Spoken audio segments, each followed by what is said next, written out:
हमारे घर में घुस के जिन आतंकवादियों ने बुरी तरह से हमारे जो लोग शहीद हुए, हमारे नागरिक, ऑपरेशन सिंदूर के दौरान हमारे जाबाज जो जवान शहीद हुए, मैं सबसे पहले विनम्रता के साथ श्रद्धा सुमन समर्पित करता हूं।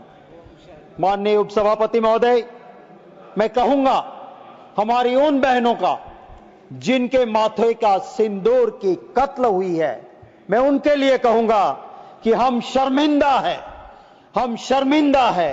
तुम्हारी मांग के सिंदूर की कत्ल करने वाले आज भी जिंदा है। हम शर्मिंदा है। हमने उपसभापति महोदय, आतंकवाद के नाम पे हमने कभी राजनीति नहीं की।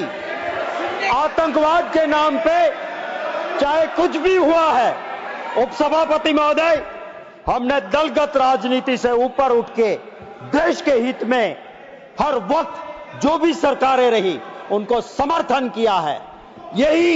इसी पार्टी की सरकार रही।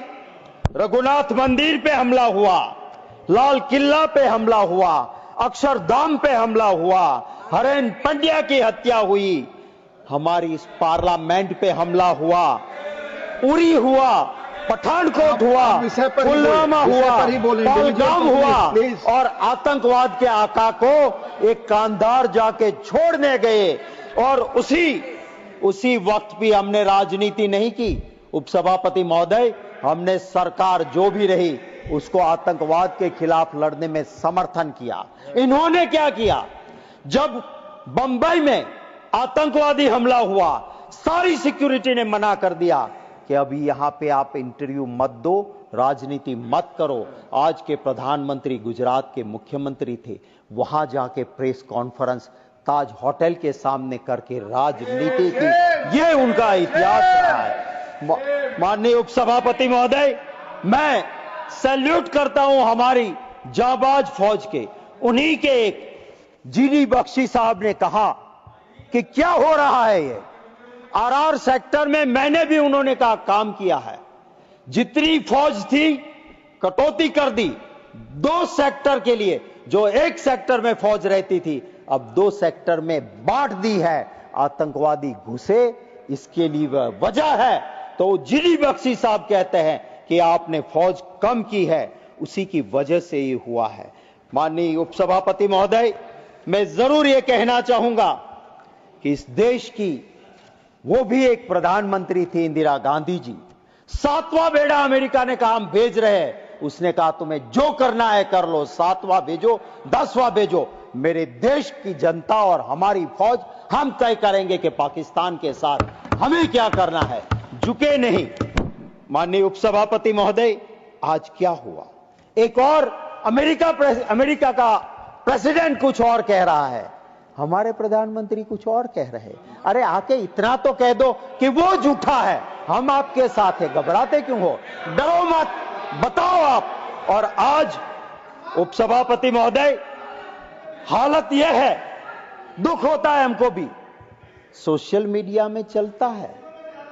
आपने सीज फायर, इसी हाउस में गृह मंत्री ने वहां बैठ के कहा था कि कश्मीर का जो हिस्सा पाकिस्तान के पास है उसको लिए बिना सीज फायर करना वो गलती थी। आपने क्यों किया भाई? क्यों हुआ ये?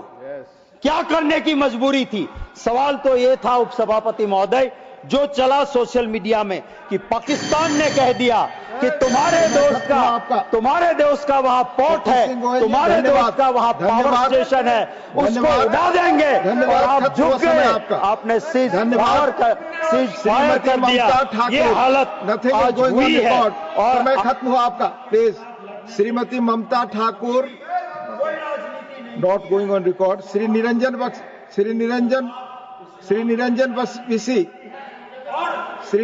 विसी,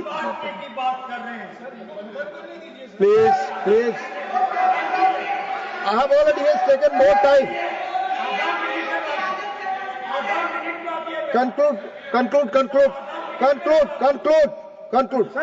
Conclude.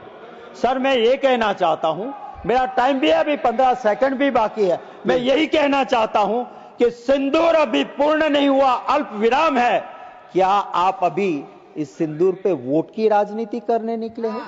अरे मैं राजनाथ सिंह जी आपको भी याद दिलाऊंगा, आपकी इज्जत करता हूं, हमारे वहां हमारे धर्म में सिंदूर तो कुंवारी बेटी टच भी नहीं कर सकती है। आप सिंदूर बांध के वोट की राजनीति करते हो, शर्म आनी चाहिए इस पे। धन्यवाद।